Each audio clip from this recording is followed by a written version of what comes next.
Welcome back to Peterson Auto. We're working on good old 88 yet again. So, I got a problem here. This is the power steering line. It's too short. So how are we going to resolve that? We're going to go ahead and we're going to add a few inches to it by doing, I don't know if you can see it too well,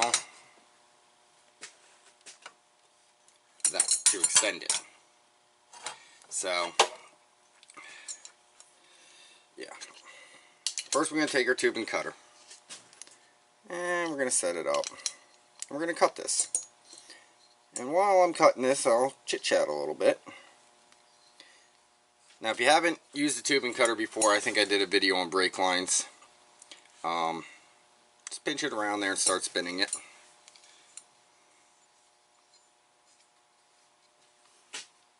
Should be able to see a bit of a line there. Not sure if the lighting's good enough, but we'll make a line. Tighten it up some more. Keep spinning it until it loosens up some. Tighten up some more. Spin until it gets a little loose. And when it's loosening up, what it's doing is it's actually cutting the line. So we're going to keep going and keep going and keep going. Eventually get there. So as you watch that, we only needed a few inches on this. I could have extended it 40 feet if I wanted to. But the body lift got the hydro boost sitting a little higher.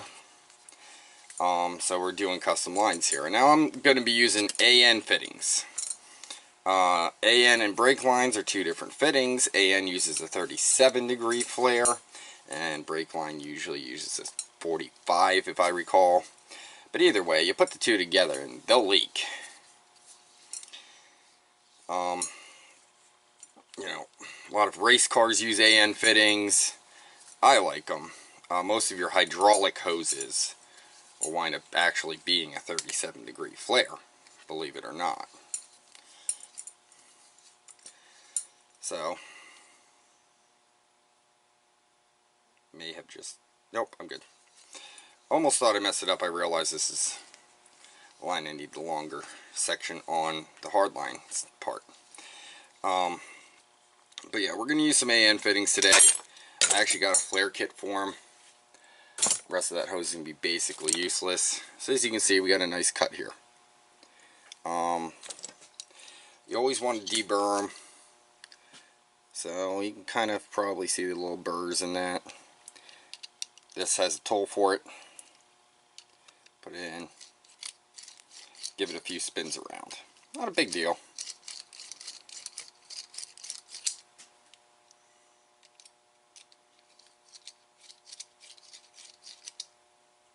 That'll get most, if not all, the burrs off. I don't think I did this end.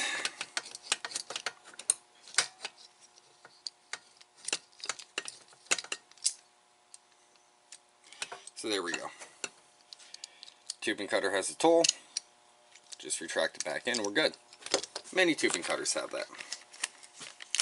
So we got these AN fittings, they're aluminum. There's a union, two line end pieces. So we're making a really fancy line here. So it comes with this little collet. That goes in the line end and screws on like that. And that'll be what pinches the hose. So, just like brake lines, you want to put your line end fittings on before you flare it. So we'll put those on there. Got our 37-degree AN flaring tool. This one came from Summit Racing. You know, why'd I go with Summit? I buy a lot of stuff from Summit. And it was on sale at the time. And I picked it up going, one of these days I'll have a use for that.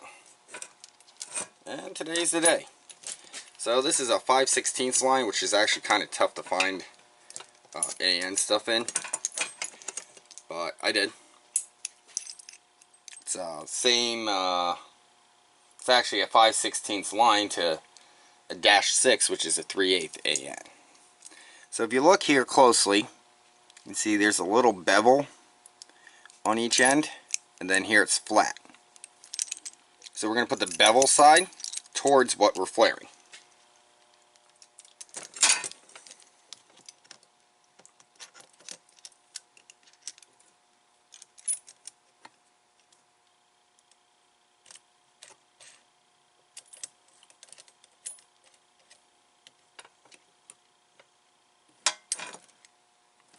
As you can see, we want it to sit just a little bit high or flush with the jig.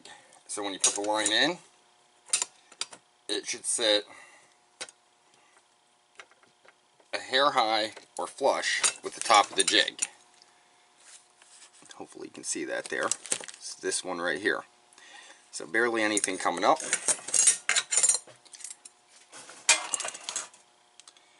And we're going to take our actual flaring tool. It's got the taper, the correct taper. I'm going to run it way out. Put it over top. You gotta put it in from the bottom and twist. Very, very similar to doing brake lines.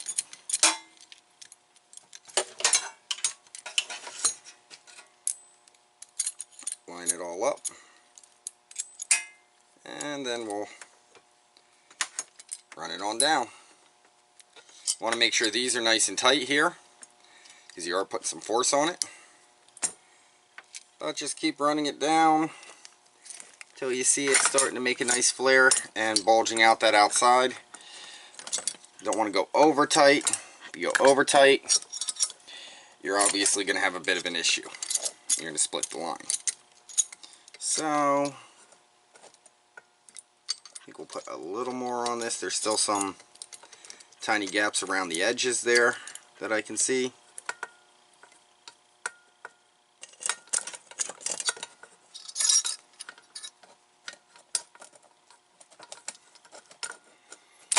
Maybe another quarter turn, it really started to get hard, and that's your key. You've done about all it's gonna let you do. So we'll just take that off. Take these off. Most of them have a little flip lever there. There you go. Now you can see our flare. This one's not super huge, but once we get that collet up there, I'm not wanting to move now, probably because of some of the little burrs. So I might have to hit that with a little sandpaper or something to get that up in place. But you can see it's just under the size of the collet. Then this line will come up here, and our fitting will screw on. Gonna get those burrs cleaned up here quick, and hopefully get you an assembled view.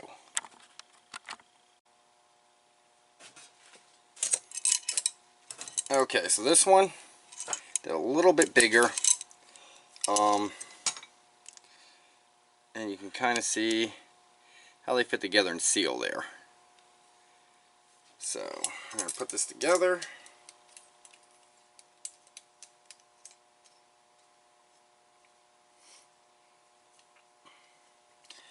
And there's our finished line. That's how it's going to sit. I can swivel it and make it work, and then latch these down and it'll clamp tight and seal. I am planning on getting custom made lines done at some point. Is that going to be anytime very soon?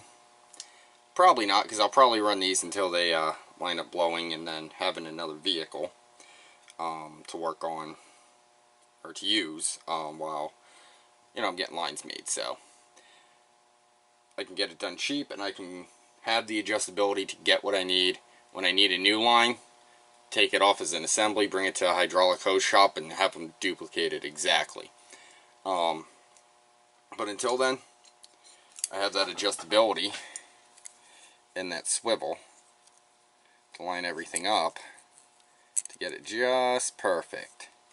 So 37-degree AN flares, extending the power steering pressure lines due to the obnoxious body lift. For some reason I decided I wanted, because I didn't want a shifter sticking way up into the roof.